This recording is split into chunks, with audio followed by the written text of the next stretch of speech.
Hey, you're probably wondering why you have stumbled upon this video. Well, if you are unfamiliar with what I will talk about later, welcome to Beatstar, a mobile music game developed by a company called Space Games. It's not really a popular game. I mean, it has a small portion of over 600 songs and maybe it peaked at one point in the App Store and Play Store, but nonetheless it is relatively unknown. What are you supposed to do in Beatstar? Well, it's pretty simple. You open the app, play songs of your choice, and tap along to the beat of those songs. Uh-oh, looks like you failed. Struggling to complete a song? Well, try again. Spend days, months, and years mastering your skills in breaking your phone screen to achieve higher scores. Use those scores to boast your virtual-ass friends and tell them how extremely unproductive you had to be to reach that score. And here's the best part. Spend your life savings continuously on content and then proceed to complain about everything that's wrong with the game, like input bugs, paywalls, bad songs, bad charts, bad updates, and then get depression. Okay, that was kinda unnecessary, but all of this makes me wonder something. How the fuck did we get to this point? Well, it all started in 2015 at Space Ape headquarters in London, UK. At the time, the devs were very good at making popular games such as Boom Beach, Rival Kingdoms, and Samurai Siege. The company was thriving in revenue and the future seemed bright for them. However, it wasn't enough. Space Ape wanted to do something that could potentially create a significant impact in the mobile gaming market. So they were like, "What's up team, our games are in need of a big update, we need to do something about it. Any suggestions? I have an idea. Let's ignore everything and work on a music game that we have entirely no clue about developing in the first place." Great idea. Hey dude, what if we just, improve our games first and listen to the community? But what the hell, boy? And from that point onward, Beatstar Touch Your Music has begun its production. Oh yeah, they got a teammate along the way as well. Hopefully, things will go smoothly for them. It in fact did not go smoothly for them. What if I tell you that Beatstar's very first edition was originally an RPG style game? Conceived as a music RPG, you had characters, you had dancing. Bro, it's just a girl dancing in the background. I low-key wonder she would look like if I played Duality or Be Careful with a Fool. Wait, is that Starboy by The Weeknd? What the heck, Space Ape? Why haven't you added this song yet? Anyway, fortunately, after 3 years of working on this dark water prototype, they scrapped it. And they managed to change the entire game design from this to this. Wait, that's the wrong picture. There we go. So believe it or not, right after scrapping the old design, they tried to make Beatstar a racing game. So we thought, okay, what is the closest genre to music games we could think of? Oh well, racing games, kind of similar. Wait, is that Toxic by Britney Spears? What the heck, Space Ape? Why haven't you added this song yet? Fortunately, after a short amount of time working on this dark water prototype, they scrapped it and then managed to change the entire game design, and eventually it worked out. On September 14th, 2020, Space Ape released the beta version of Beatstar, which was soft launched in Canada. The game Beatstar as we know it today came as a result of 24 game kills and multiple rage quits coming from 11 teams of developers. Beatstar during its beta stage was drastically different compared to the final version of the game. Some of the most recognizable changes included the leaderboard, which was called Venues for some reason. Then they later on implemented a global leaderboard after that. Please add this shit back, Space Ape. There were also an extra difficulty being available on standard, that is starter. And as you can guess, starter then immediately got switched into a tutorial. Then, the most obvious ones here, the user interface was very different alongside the sound effects, especially the sound effect where you tap the stage note. The scoring system has the most significant difference in both versions. The best medal you could achieve was not diamond, it was platinum. And there were 3 more medals, being copper, bronze, and silver, and the order was copper, bronze, silver, gold, and platinum. Oh, by the way, Space Ape also made a separate edition of Beatstar, which was found on Facebook. They took it down for some reason. The soft launch campaign in Canada was remarkably successful, and everyone was so hyped to see how Space Ape would deliver in the official version of Beatstar. And, well, deliver they did. On August 31st, 2021, Space Ape released Beatstar globally. In the mobile music gaming scene, Beatstar was all the rage. Back in the day, the game was something very innovative and original. This would follow with the emergence of content creators who helped shape the YouTube side of Beatstar, including Archville, Beatstar Player 180, Ben Masson, Vertigo Music, Addison, Braydoggo2, Jarek Bitwin, and many more. You know what else was also all the rage? The game's old promo adverts. Take a look at this one. Yes! Bruh. Bruh. Bruh. Yes! Your turn. Yeah. Here's another one. It's Beatstar Rap Fame. It's a game like no other that allows you to touch your music. I can't stop. I need to finish this song. Yes, I finished the song. Woo! Oh, thank God for that. It's my turn! Anyway, when the official version came out, there were over 150 songs in the game. A few months later, SpaceApe added more songs through multiple collabs with Supercell and through their customized playlists containing a random selection of new songs. I wonder if they would do something else that's similar to this in the future. Well, I guess they did. On December 9th, 2021, SpaceApe introduced the Tour Pass, a Beatstar's variation of the Battle Pass concept. This is basically where SpaceApe every month or so slaps in a bunch of random songs that nobody listens to while trying to make them fit a certain theme and call it a season. Bam! The first ever Tour Pass season was called Holiday Mix. It only had 7 normals, 1 hard, and 1 extreme. You know, that's a pretty good balance of song difficulty, am I right? Players wouldn't have to grind to a certain level where they can unlock rewards from the Tour Pass. However, to collect all of the songs from a season, players would have to pay to get access to those songs. Wait a minute, how much did these cost back in the day? I'll go search it up. $15! What the f? This was the last thing SpaceApe did to end the year 2021. A very successful year for Beatstar. After the first season, Beatstar added more songs to the game through tour passes and game collaborations. They later on added the rest of the Japanese exclusive songs to the game as well, which was very nice to see. Then, on April 28th, 2022, a very big moment happened that would change the entire course of Beatstar's history forever. Just kidding, it was just some stupid teenager who downloaded the game and gave himself a name inspired by 2 of his favorite bands. And of course, when I started playing this game, SpaceApe decided that it was a good idea to release the only tour pass that has no extreme songs. Months went by and players slowly got less excited about the game, except for Season 7 at one point. It was inevitably known that Beatstar had always been a game that lacked competitiveness between players. I mean, sure, bragging scores to friends can satisfy that. But let's be real, no one gives a damn about that most of the time. The devs had to do something big to revitalize Beatstar again. So they were like, what's up team, our music game needs a big update. We need to do something about it. Any suggestions? I have an idea. Let's ignore everything and work on a PvP event that we have no clue about developing in the first place. Great idea. Hey dude, what if we just, you know, improve our song choices for the tour pass, work on some of the bad charts, and in general just listen to the community. What the hell, Therefore, on July 7th, Beatstar introduced its first ever multiplayer event called Superstar Status. Players from around the world can compete with each other by playing multiple rounds of songs to win a new type of currency, and they're called event tokens, with the first place getting the highest amount. These tokens will later then be used to spin a wheel full of randomized prizes, the best one being tour points.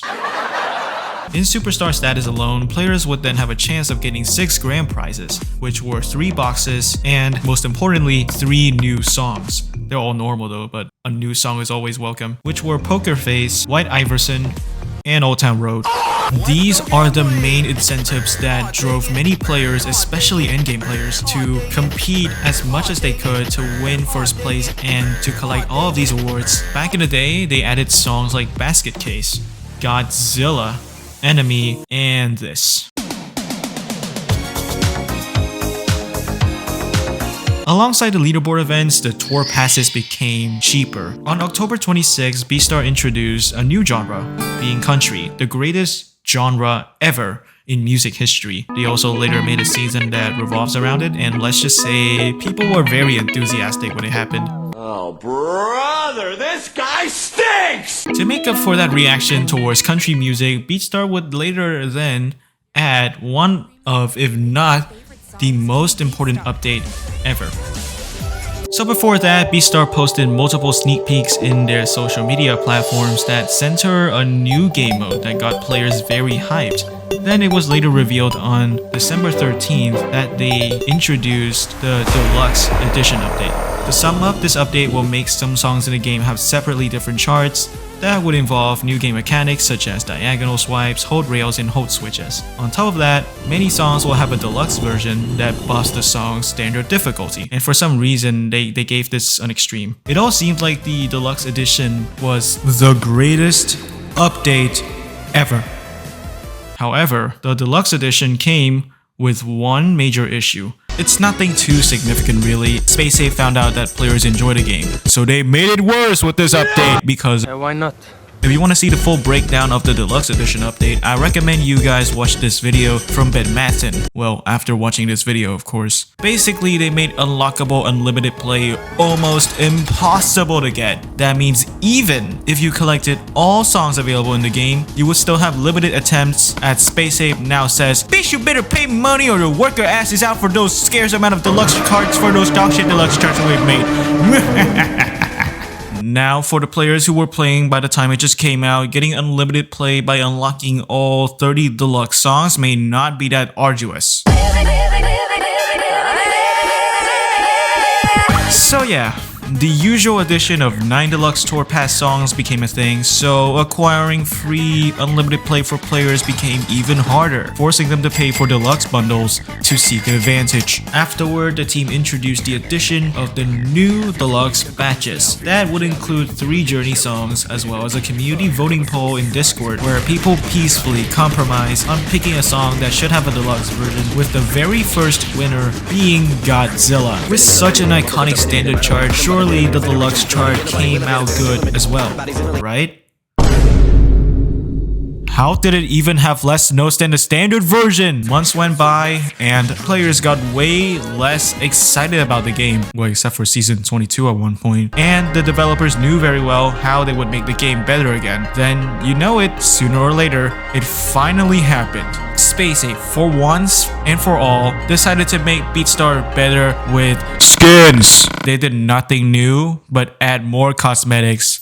Yay! On July 11, 2023, SpaceSafe released a new event mode called Beat Chaser. This is a single player event where people go play a randomly generated list of songs that contain a new type of currency, and they're called Beat Chaser points, and they randomly appear in the charts. Players must complete a song to earn locked rewards, including genre cards, deluxe cards, new cosmetics, and an exclusive track skin, which is the grand prize of the event. A track skin is basically Beatstar's idea of Minecraft's texture packs, so that players would find Beatstar less dull. So yeah, you know what? The Beat Chaser event was a fantastic update. Until you realize that you will have to spend gems to collect everything and that completing a song in this event fills up the case slots.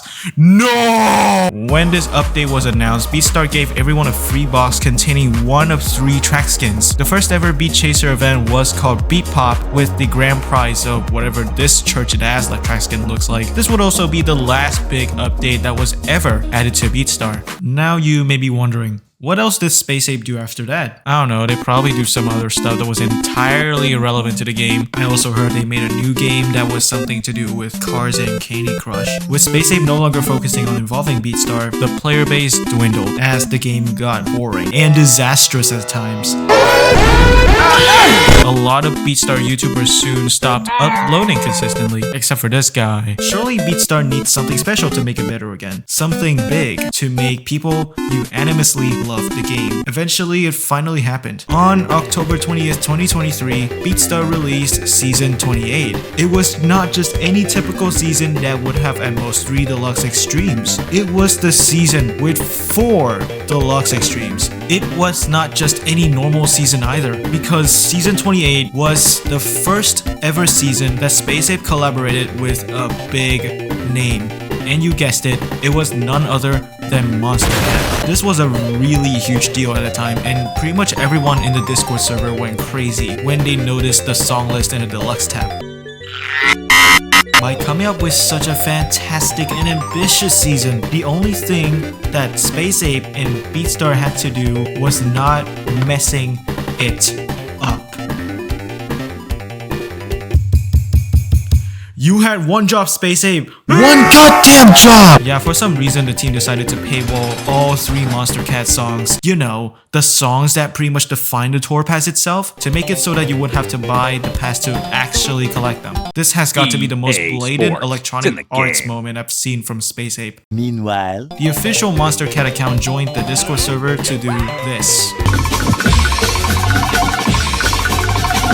And then the admin dipped. But yeah, what I was talking about earlier was Crab Rave, which was a great choice for Beatstar. And it's for free in a few months. Fast forward to the end of 2023, Season 31 came out with a pretty mid-extreme, but at least it has Take On Me and Drop It Like It's Hot. Having known that Beat Chaser would be the most recent big update to Beatstar, is there anything else that Space Ape can do to make the game better again? This is a tricky question that the team has been trying to tackle. As the day passes, Space Ape becomes more eager to find a solution. And so they were like, what's up team, we need to do something to improve our music game. Any suggestions? I have an idea, let's slowly abandon our music game and work on a brand new puzzle game that we surely are aware that would make players from our music game disappointed. Hell yeah! Great idea. Whoa, whoa, whoa, whoa. Guys, let's think carefully about this. I know this sounds crazy, but hear me out. What if we improve Beatstar by listening to the community? But what the hell, boy?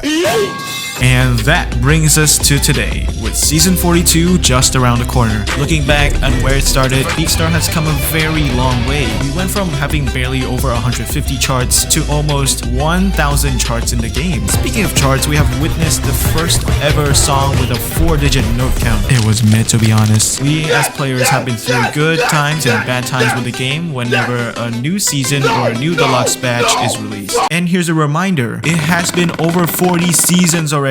I personally would like to tell Space Ape Games something. With all the bad things I've said about Beatstar, I genuinely don't want the game to die.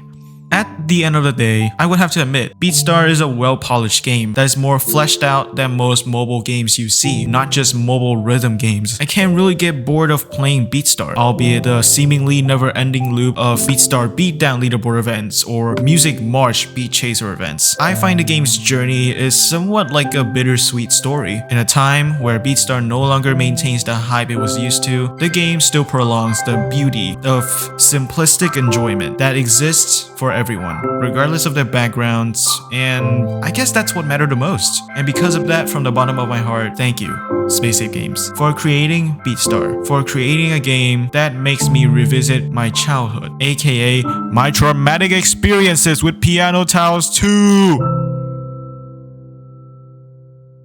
Congratulations, you have made it to the outro. I would like to thank you so much for the support you guys have shown to the channel. I have spent a lot of time working on this video for your entertainment, so please do a small act of kindness by leaving a like and subscribe to the Punk Floyd channel, as it means a whole world to me that you did it. Anyway, I'll see you guys next time. Peace.